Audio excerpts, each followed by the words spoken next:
The playoffs are here, and you can predict the action all the way to the finals with FanDuel Predicts. Predict the spread, the total points, and even the game-winning moments that make the playoffs. Sign up and get a $25 bonus with FanDuel Predicts. Offered by FanDuel Prediction Markets, LLC, a registered futures commission merchant. 18-plus bonus is non-withdrawable and expires 7 days after receipt. Trading derivatives involves significant risk and may not be suitable for all investors. Manage your activity with their consumer protection tools. Restrictions apply. See terms at FanDuel.com/predicts/bonus-offer-terms.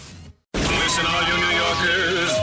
Excuse me. Taxi. Okay, man, we're looking around. This is the 77 WABC minicast. This is not my complaint. It's the SBA, the Sergeants Benevolent Association. My dear friend, he's a great cop and a great president. Vincent Vallelong is here to join me live right now. Vin, good Tuesday morning, buddy. How are you? Good. How are you, Sid? I'm great. Give me the details on this. I've got 4 pages in front of me. I'll read the first paragraph.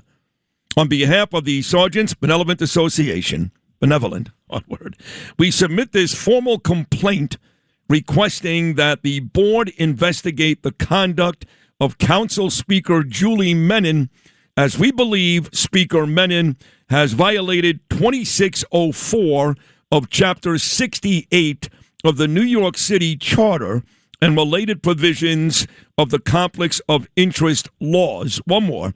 This complaint arises from Speaker Menin's reported actions and public statements on April 22nd, 2026, in connection with the arrest of Councilmember Chi Osse. Specifically, Speaker Menin is reported to have directly contacted the police commissioner regarding the incident and to have publicly weighed in on the propriety of the arrest and its handling. So, to make it nice and simple, she's not supposed to contact the police commissioner.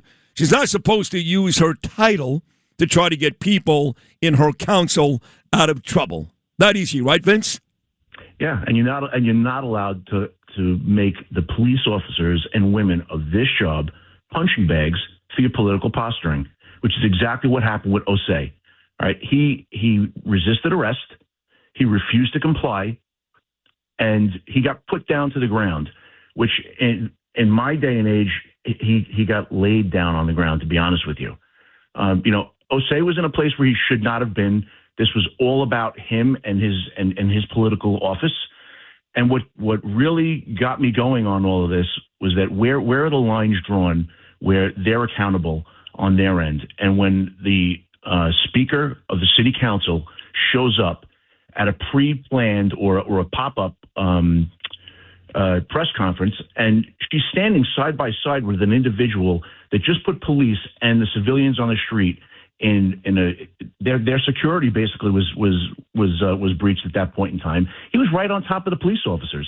I mean, she didn't know that, but she showed up right next to him, stood next to him, and just by her being there and being the Speaker of the House sent a shocking message probably to all 51 of those council members, where they're allowed to basically look at her from now on being their get-out-of-jail-free card. I agree with everything you're saying, and I don't believe there's a bigger loser. I mean that. This guy, Osse, is a loser. He says things on the floor that you wouldn't believe. Everything from calling President Trump a pedophile, right there. Never, ever, ever been punished. He was the guy that called me a racist piece of shizzle on my Twitter account on that Monday night when he, like every other Democrat, joined together in bashing me because of what I said about Mom Donnie. But let me play devil's advocate for a second, okay? Let's just say, Vince, that you are a detective, okay? A sergeant. And this sergeant did something that even you weren't sure was right. Being the president of that union, whether you believed it was right or wrong, wouldn't you be standing right next to that sergeant because he's your guy? Sid, when was the last time you ever seen a Speaker of the City Council stand next to someone who was just locked up? In my day and age, I don't remember that ever happening. I don't either. It sends a terrible message. And I'm not saying that she's anti-police. I'm not. However, the message that she sent and the words that she used, that she basically springboarded off of Osse's, that they contacted the police department to get him out early, and that other people were still in there, and he would not have been out if it wasn't for his position that he held. He clearly states that those are violations of the city charter. Do we know? And what recourse do we have on our end? With the police department. No, you're doing the right thing. Do we know, Vincent, the conversation? Did she speak directly to Tish? Did she speak to Delaney Kempner? Did she speak to somebody? I wasn't privy to any of that. But you know what? Okay. I'm going off of what it is that they displayed to the general public. That they clearly stated in their press conference that they went out and reached out for preferential treatment to get Osse out. Okay, which I have 3 of my sergeants that are in that video. All right, I have police officers that are in that video. Their safety is the ones who were in jeopardy at that point in time, because he's there to rile up a crowd, nothing more. All right, that is not what a city council man or a city council woman could be doing. So it needs to be investigated. Every time these people decide they're going to come out to these demonstrations, they're going to put our people in jeopardy, I'm going to file these types of complaints against them.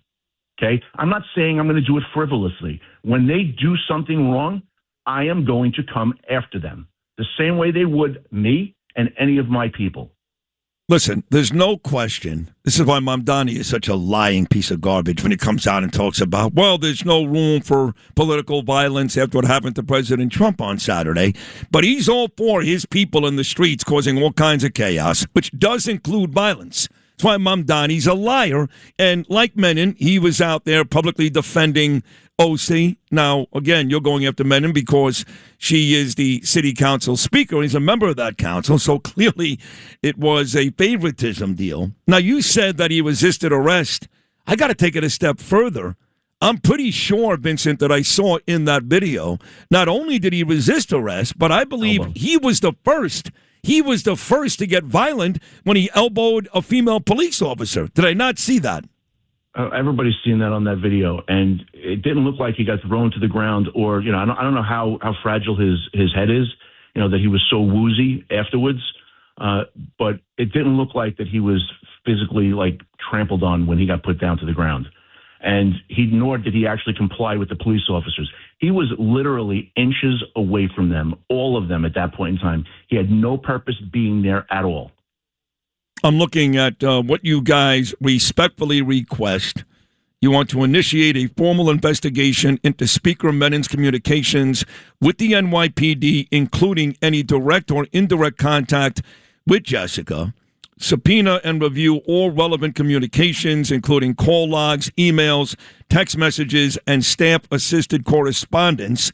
Determine whether Speaker Menin's actions violated New York City Charter 2604 or related provisions, impose appropriate sanctions and or guidance to prevent similar conduct in the future. Anything there that did I miss anything there, Vince? No, you didn't. And you know what they did by getting up and basically calling out the police commissioner the way they did was put her on the spot, which is not fair.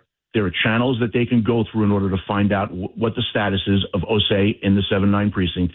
They didn't do that. They felt it was in their right to go to direct line. They just cut through all of the BS and went right to the direct line, and then immediately all showed up for a little press conference so that they can all be seen as doing something, great for the community.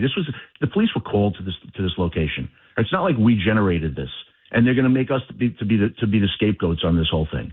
This is because of their actions, and their actions need to be investigated, and that's what I'm calling for. This all stemmed from Osse. There was when Menin got up there, I was shocked that she said that she directly reached out to the police commissioner, and that they were happy that Osse got out. When he did, and he got out a lot quicker than anybody in the general public would have ever gotten out of that precinct. Well, that speaks to a favor. That's not good. Play that one more time, Lewis, just to really drive this point home for my friend Vincent. Julie Menin, cut number 15, got her on tape, red-handed, called the police commissioner. This is cut number 15. I spoke to the police commissioner Ouch. to ask for his immediate release, and I'm here today to support Councilmember Osse. Thank you. Have you heard anything back yet from Menin, her office, anybody at the city council? Someone from her office called me last week, and that was it. There was nothing else. But last week, you did not, as far as I know, Vincent, you did not file this formal complaint until yesterday, right? Well, you have to remember, I'm not going to file a formal complaint just writing down on a piece of paper, what it is I feel. I have to sit down and talk to my lawyers, see exactly what the direction is we can go, and make sure that certain things were violated according to the city charter. And I'm not going to go into a game and then not bring a playbook with me. You have to have an idea of how it is you're going to conduct that game. And at the end of the day, I'm not going to look like a fool when I file these papers. So yeah, we waited the whole weekend. We put everything together. I sat with the attorneys, and this is what we put up.